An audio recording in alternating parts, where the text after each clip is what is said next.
Hey art friends, let's make something together. Today we are going to be making a symmetrical butterfly using tempera paint and watercolor.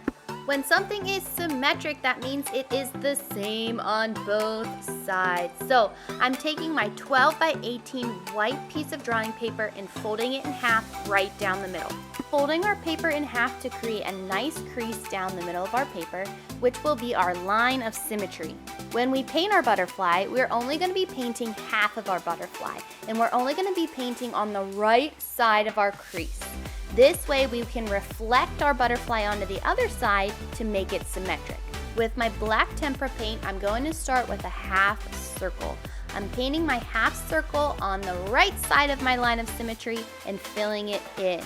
Once my half circle is filled in, I'm going to fold that paper in half, give it a good rub, and when I open my paper up, you'll see that the half circle reflected onto the other side. You can go ahead and fill in any areas that you need to complete the butterfly's head. Next, I'm going to paint a diagonal line up towards the top of my paper from my butterfly's head for the antenna. Then I'm going to fold my paper, give it a good rub, and when I open it up, I have an antenna on the other side. Let's finish off that antenna with a small circle on top and fill it in. Once you have it filled in, fold your paper and you guessed it, rub. When you open it up, you'll have a reflection. Let's move on to our butterfly's body.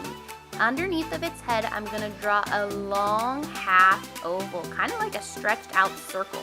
I'm going to fill my oval in, fold my paper and rub, and when I open it up, I will have a reflection of the oval on the other side. I'm going to repeat that same type of oval underneath of my first oval to complete my butterfly's body. Fold the paper, give it a rub. When we open it up, the body is complete.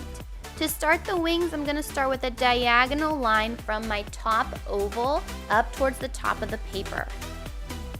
Once I have that, I'm going to reflect it onto the other side.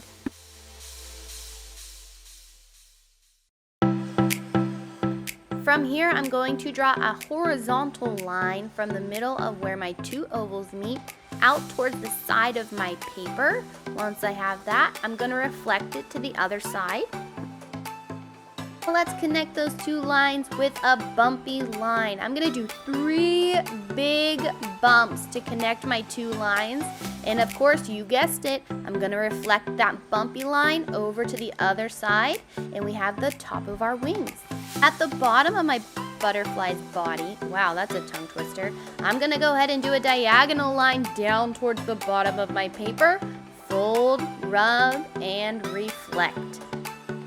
Let's go ahead and connect these two lines, but this time I'm just going to do 2 big bumps. So 1 big bump, another big bump, and then go ahead and reflect that line.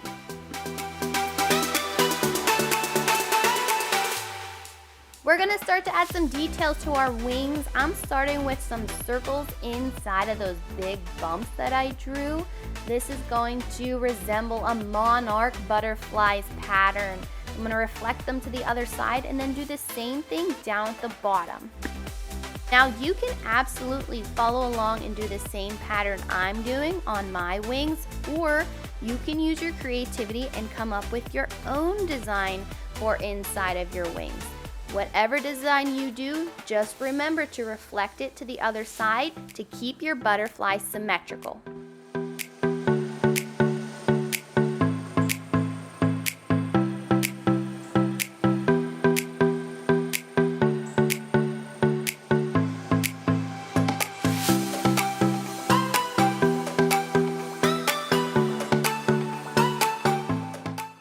Once you finish adding details to the inside of your wings, let that tempera paint dry so that we can start adding color with our watercolor paints. Let's add some color to our butterfly.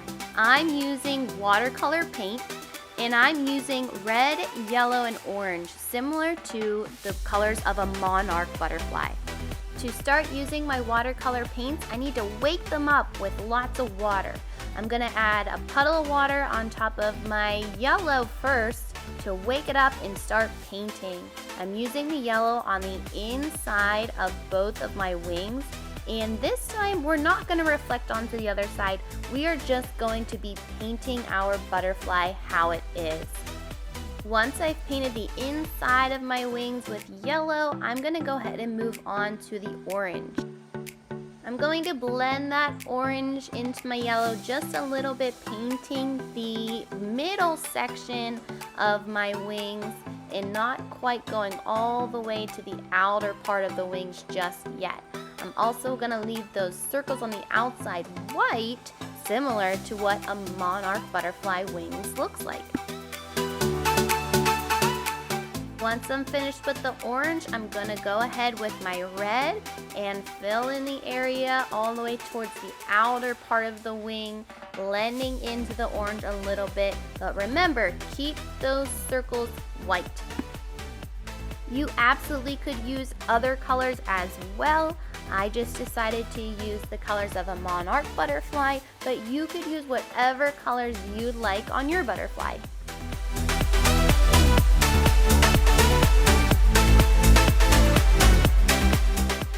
For the background of my butterfly, I'm using a 12 by 18 piece of white drawing paper and some washable markers. I have a light blue and a dark blue washable marker.